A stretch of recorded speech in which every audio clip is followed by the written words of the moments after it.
पहली रात ही थी प्रवीण की ड्यूटी पर, जब सब कुछ सामान्य लग रहा था।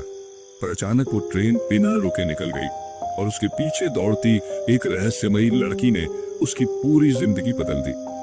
अगर आपने भाग 1 नहीं देखा है तो पहले चैनल पर जाकर जरूर देखिए, तभी इस कहानी का रहस्य पूरी तरह समझ आएगा। एक स्टेशन, कुछ अनकहे नियम और एक आत्मा जो अब भी अपने अधूरे अंत के साथ वहीं भटक रही है। क्या प्रवीण उस रात बच पाएगा या उस स्टेशन का अंधेरा उसे भी निगल जाएगा? प्रवीण की उस स्टेशन पर पहली रात थी। केबिन में बैठा वो रजिस्टर अपडेट कर रहा था। सब कुछ सामान्य लग रहा था। तभी रात की खामोशी को चीरता हुआ ट्रेन का हॉर्न सुनाई दिया। प्रवीण ने टाइम टेबल देखा। उस ट्रेन को उस स्टेशन पर रुकना था, लेकिन वो बिना रुके ये तेज रफ्तार में आगे बढ़ गई। तभी प्रवीण की नजर प्लेटफॉर्म की ओर गई। एक लड़की ट्रेन के पीछे दौड़ रही थी।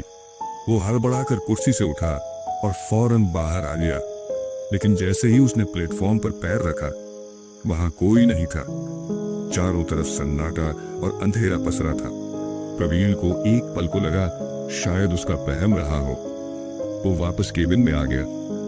लगभग आधे घंटे बाद एक और ट्रेन आई और वो भी बिना रुके निकल गई। प्रवीण अब सचमुच घबरा गया। तभी फिर से वही लड़की उस दौड़ती हुई ट्रेन के पीछे भाग रही थी। इस बार प्रवीण भी दौड़ा। उसने आवाज लगाई, ए सुनो, रुको। लेकिन लड़की नहीं रुकी। कुछ दूर जाकर वो ठिठक कर एक जगह रुक गई। प्रवीण थोड़ा नजदीक गया और जैसे ही उसने लड़की को देखा, उसके पैरों तले जमीन खिसक गई। उसका चेहरा और आंखें एकदम सफेद थी, मानो जिंदगी का नामो निशान न हो, और शरीर पर ताजा खून के निशान। तभी उसकी गर्दन से नीचे का शरीर अचानक 2 हिस्सों में फट गया। प्रवीण के मुंह से चीख भी नहीं निकल पाई। कांपते हुए किसी तरह दौड़कर वापस केबिन में आया और दरवाजा बंद कर लिया। हांफते हुए उसकी नजर उस सफाई कर्मचारी अरुण की बातों पर पड़ी। रात के नियम याद रखना, नहीं तो यहाँ कोई भी जिंदा नहीं बचता। प्रवीण ने वो नियमों वाला कागज ढूंढना शुरू किया। आखिरकार फाइल से निकालकर पढ़ना शुरू किया। नियम नंबर 1, रात 10 बजे के बाद दरवाजा बंद रखो और सुबह तक किसी के लिए ना खोलो। प्रवीण ने तुरंत कुर्सी और टेबल दरवाजे के सामने अड़ा दिए। फिर वो अगला नियम पढ़ने ही वाला था कि तभी दरवाजे पर किसी ने जोर से लात मारनी शुरू कर दी। प्रवीण ने कांपते हाथों से खिड़की से झांक कर देखा और वहीं जमकर रह गया। दरवाजे पर सिर्फ कमर से नीचे का शरीर खड़ा था और लगातार लात मार रहा था। ऊपर का आधा शरीर हवा में उड़ता हुआ केबिन के चारों ओर मंडरा रहा था। दरवाजा अब ज्यादा देर टिकने वाला नहीं था। प्रवीण ने कांपते हुए कागज पर लिखा अगला नियम पढ़ा। नियम नंबर 2, अगर लड़की की प्रेत आत्मा ने तुम्हें देख लिया है तो दरवाजा बंद रखने से कुछ नहीं होगा। तुरंत टेबल के ड्रॉअर में रखी अभिमंत्रित नमक की टिप्पी निकालो और दरवाजे की चौखट पर सीमा रेखा बना दो। प्रवीण ने ड्रॉअर खोला, टिप्पी निकाली और कांपते हाथों से नमक दरवाजे की चौखट पर डाल दिया। उसने एक घेरा बना दिया और पीछे हट गया। वो अब दीवार से चिपक कर खड़ा था। उसका दिल इतनी तेजी से धड़क रहा था कि जैसे हर धड़कन आखिरी हो। धड़ाम! दरवाजा 2 टुकड़ों में टूटकर बिखर गया। उस लड़की की प्रेत आत्मा हवा में तैरती हुई अंदर घुसने लगी, लेकिन जैसे ही उसने सीमा पार करने की कोशिश की, एक तेज बिजली जैसा झटका उसे पीछे धकेल देता है। अभिमंत्रित नमक ने उसे रोक रखा था। अब वो भूतनी जमीन पर बैठकर, खिड़की से झांककर या हवा में मंडराकर भयानक हंसी हंसती, लेकिन अंदर आने में असमर्थ थी। वो डरावनी आवाज में चीखती, दांत पीसती, अपनी आंखें चौड़ी करके घूरती, लेकिन अंदर नहीं आ पा रही थी। और तभी एक तेज हवा का झोंका चलता है।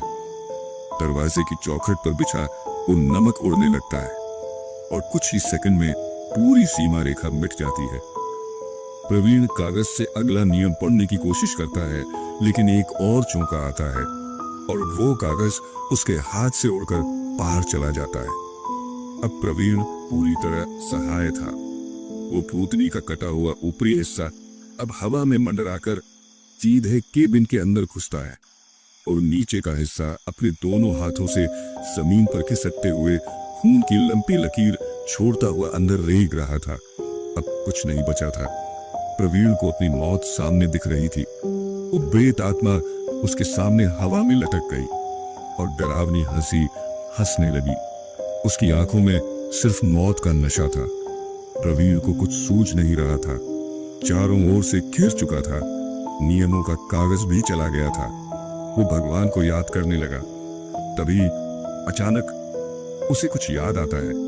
ड्रॉर में अभिमंत्रित नमक की कुछ बची हुई मात्रा अति डिब्बी में थी। प्रवीण ने छत से डिब्बी उठाई और वो बचा हुआ नमक उस प्रेत आत्मा पर झोंक दिया। एक जलती हुई चीख, एक भयानक चिल्लाहट। उस लड़की का शरीर धधकने लगता है। उसकी चमड़ी जलने लगती है और वो दर्द से तड़पती हुई चीखने लगती है। फिर एक झटके में उड़कर दरवाजे से बाहर चली जाती है। प्रवीण को समझ आ गया ये ही मौका है। वो फौरन भाग निकला। प्लेटफॉर्म से बाहर की ओर भागने लगा। पीछे से वो अधकटा शरीर दीवारों पर रेंगता, सीटी जैसी आवाजें निकालता उसका पीछा कर रहा था। अंधेरे में वो भाग रहा था अपनी जान बचाने के लिए। और तभी सामने से एक तेज सफेद रोशनी आई, इतनी तेज कि उसकी आंखें चौंधिया गईं। प्रवीण ने आंखें मिचमिचाकर पीछे मुड़कर देखा और वहीं बेहोश होकर सरिस पर गिर पड़ा। अगली सुबह जब प्रवीण की आंख खुली तो उसने खुद को एक अजनबी कमरे में पाया। वो एक पुराने बिस्तर पर लेटा हुआ था और खिड़की से आती धूप की किरणें उसके चेहरे पर पड़ रही थी। सिर में भारीपन था, लेकिन जिंदा होने का एहसास उसके लिए किसी चमत्कार से कम नहीं था। धीरे धीरे उठकर वह कमरे से बाहर निकला। सामने एक बरामदे में एक बुजुर्ग आदमी बैठा था। उम्र दराज जरूर थे, लेकिन चेहरे पर एक अलग ही तेज था, जैसे बहुत कुछ जानने वाले हों। बुजुर्ग ने मुस्कुराकर कहा, जाग गए बेटा? आओ बैठो, ये लो चाय पी लो, थोड़ा ठीक लगोगे। प्रवीण चुपचाप उनके पास बैठ गया। गर्म चाय की चुस्की लेते ही सिर का दर्द थोड़ा कम हुआ। उसने कप नीचे रखते हुए पूछा, मैं यहाँ कैसे पहुंचा और रात को क्या हुआ था? कुछ भी साफ याद नहीं आ रहा। बुजुर्ग गंभीर हो गए, बोले, मैं अपनी जीप से पास के गांव जा रहा था, तभी तुम्हें सड़क पर भागते हुए देखा। पीछे वो लड़की थी। उसका चेहरा बेहद डरावना था। मैं समझ गया कि मामला सामान्य नहीं है। जैसे ही तुम मेरी जीप के पास पहुंचे, वो एकदम रुक गई, जैसे किसी अदृश्य दीवार से टकराकर लौट गई। प्रवीण चौंक गया। रुक गई? क्यों? बुजुर्ग ने गहरी सांस लेते हुए जवाब दिया, क्योंकि तुम उसकी हद से बाहर निकल चुके थे। प्रेत आत्माएं अपनी तय सीमा से बाहर नहीं जा सकती। तुम्हारे पीछे जो आत्मा थी, उसकी शक्ति बस उसी स्टेशन तक सीमित थी। प्रवीण हक्का बक्का रह गया। पर ये सब क्या है? वो लड़की थी कौन? बुजुर्ग कुछ पर चुप है, फिर बोले, कई साल पहले की बात है। उसी आउटर रिंग स्टेशन पर एक लड़की का एक्सीडेंट हुआ था। ट्रेन पकड़ते वक्त उसका पैर फिसल गया और वो पटरी पर गिर गई। सीधा ट्रेन की चपेट में आ गई। मौत वहीं हो गई, बहुत दर्दनाक। तब से वो आत्मा उस स्टेशन से बंधी हुई है। रात के वक्त जो भी वहां जाता है, वो उसका शिकार बन जाता है। कई रेलवे कर्मचारी गायब हो गए, कुछ पागल हो गए। एक वक्त तो स्टेशन को बंद तक करना पड़ा, लेकिन बाद में बिना किसी चेतावनी के फिर से चालू कर दिया गया। प्रवीण का गला सूख गया। वो पूरी तरह कांप उठा था। बुजुर्ग ने उसे ध्यान से देखा और कहा, जिस जगह पर किसी की मृत्यु समय होती है, उस जगह उसकी आत्मा फंस जाती है, वही उसकी हद बन जाती है। वो न उससे बाहर जा सकती है, न कोई शांति पा सकती है। तुम किस्मत वाले हो जो बच गए। ये सब सुनकर प्रवीण के रोंगटे खड़े हो गए। उसे एहसास हो गया कि उसने मौत को बहुत करीब से देखा है। अगले ही दिन प्रवीण ने उस स्टेशन पर काम करने से साफ इनकार कर दिया और तुरंत तबादले की अर्जी दे दी।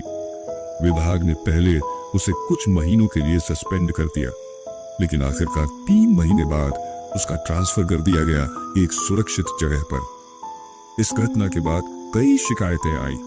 रेलवे प्रशासन और पुरातत्व विभाग ने मिलकर स्टेशन से 1 किलोमीटर पहले एक बड़ा चेतावनी बोर्ड लगाया।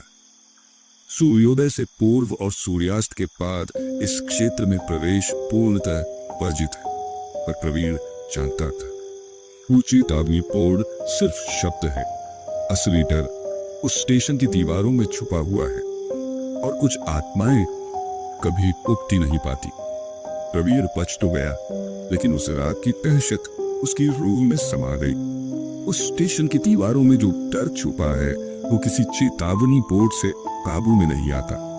कुछ आत्माएं अपनी हद में बंधी होती हैं और कुछ कहानियां कभी पूरी नहीं होती, बस अगले शिकार का इंतजार करती है।